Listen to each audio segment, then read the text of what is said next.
విద్యార్థులలో science, maths సబ్జెక్టులపై ఉన్న భయాన్ని పోగొట్టేందుకు వినూత్న ఆలోచనకు శ్రీకారం చుట్టారు విద్యాశాఖ అధికారులు. ఆ రెండు సబ్జెక్టులను సులభంగా అర్థం చేసుకుని వాటిపై పట్టు సాధించేందుకు సైన్స్ మ్యూజియంను ఏర్పాటు చేశారు. సింగరేణి సంస్థ CSR నిధులతో మొట్టమొదటిసారిగా మెదక్ జిల్లా శివంపేట జిల్లా పరిషత్ ఉన్నత పాఠశాలలో ఈ సైన్స్ మ్యూజియంను ఏర్పాటు చేశారు అధికారులు.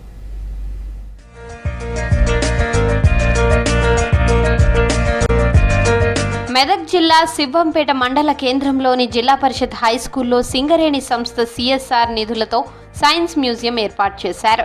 మెదక్ జిల్లాలో ఇది మొట్టమొదటి సైన్స్ మ్యూజియం.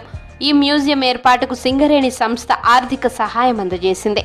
మ్యూజియం నిర్మాణానికి 70 లక్షలతో ప్రత్యేకంగా విశాలమైన హాల్తో కూడిన బిల్డింగ్ను నిర్మించారు. 30 లక్షల వ్యయంతో సైన్స్ విభాగంకు సంబంధించిన వస్తువులను కొనుగోలు చేసి మ్యూజియంలో ఏర్పాటు చేశారు. ఇక్కడ సైన్స్ మ్యూజియంలో సైన్స్, మ్యాథ్స్, ఫిజిక్స్, సోషల్ వీటన్నిటికి సంబంధించిన విషయాలన్నింటి గురించి అవగాహన కల్పించడానికి ఇట్లా ప్రాక్టికల్గా మెషిన్స్లో వీటిని పెట్టడం ద్వారా పిల్లలకు ఈజీగా అర్థమవుతుంది. కాబట్టి డిస్ట్రిక్ట్లో ఉన్న అన్ని పాఠశాల పిల్లలందరూ కూడా ఇక్కడికి వచ్చి ప్రాక్టికల్గా వాళ్ళు చూసి అన్ని విషయాలు సులువుగా నేర్చుకోవచ్చు. వీటి వల్ల మాకు ఎన్నో ఉపయోగాలు వస్తున్నాయి. దానివల్ల మేము రేపు భవిష్యత్తులో ఒక శాస్త్రవేత్త కావాలని మాకు ఇప్పుడు కలిగింది. మరియు ఇంకా ఇక్కడ ప్రైవేట్ స్కూళ్ళ కన్నా ఇక్కడ గవర్నమెంట్ స్కూల్లో ప్రభుత్వం ఇక్కడ ఏర్పాటు చేయడం మాకు చాలా సంతోషకరమైన విషయం. ఇంకా మాకు సైన్స్ మీద చాలా ఇంట్రెస్ట్ పెరిగింది ఇవి చూసిన తర్వాత. విద్యార్థులు జీవ, భౌతిక, రసాయన, గణిత శాస్త్రాలపై స్టూడెంట్స్కు ప్రత్యక్ష అవగాహన కల్పించేందుకు, సులభంగా అర్థం చేసుకుని సైన్స్ సబ్జెక్టులపై పట్టు సాధించేందుకు వీలుగా సైన్స్ మ్యూజియాన్ని తీర్చిదిద్దారు. జీవశాస్త్రం, భౌతిక, రసాయన, గణిత శాస్త్రాలపై అవగాహన కల్పించే విధంగా మ్యూజియంలో పలు ఎగ్జిబిట్లను ఉంచారు.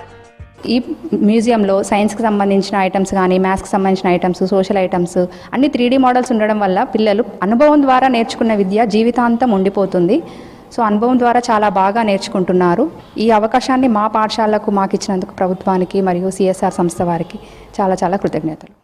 10th క్లాస్లో ఉన్న లెసన్స్ కావచ్చు, డైనమో నుంచి ఎలక్ట్రిసిటీ ఎలా జనరేట్ అవుతుంది అన్న విషయాలు కావచ్చు, తర్వాత కొన్ని బయాలజికల్ సైన్స్ మోడల్స్, సోషల్కి సంబంధించినవి, మ్యాథ్స్కి సంబంధించినవి పరిపూర్ణంగా ఈ మ్యూజియంలో ఏర్పాటు చేయడం వల్ల పిల్లలందరికీ దాంట్లో సైన్స్ మీద కానీ, మ్యాథ్స్ మీద కానీ ఒక శాస్త్రీయ దృక్పథంతో ఆలోచించే, అవగాహన చేసుకునే కెపాసిటీ అనేది పెరుగుతుంది. మరి ఇంత మంచి హంగులతోటి మాకు ఈ శివంపేట పాఠశాలలో నిర్మించడం అనేది చాలా సంతోషం. ఎవ్రీ సాటర్డే మరి ఎవరైనా సరే జిల్లాలో ఉన్నటువంటి పాఠశాలందరూ కూడా ఇటువంటి అవకాశాన్ని మా యొక్క సైన్స్ మ్యూజియాన్ని ఉపయోగించుకోవాల్సిందిగా కోరుతూ, మానవుని జీర్ణ వ్యవస్థ, అస్థిపంజరం, వివిధ శాస్త్రవేత్తల పరిశోధనలు, జీవిత చరిత్రలు, రంగు నీడలు తేలియాడే బంతి, అనంతమైన బావి, లోలకాకృతులు, వివిధ రకాల కంపనాలు, అవి సృష్టించే ధ్వని, గురుత్వాకర్షణ చలనచిత్ర దర్శిని, కర్ర యొక్క విన్యాసం, డైనమో, బ్లాక్ హోల్, పైకాన్ సిద్ధాంతాన్ని వివరించే పలకలు, సంభావ్యతను తెలియజేసే పరికరం తదితర సైన్స్ ఎక్విప్మెంట్ ఏర్పాటు చేశారు.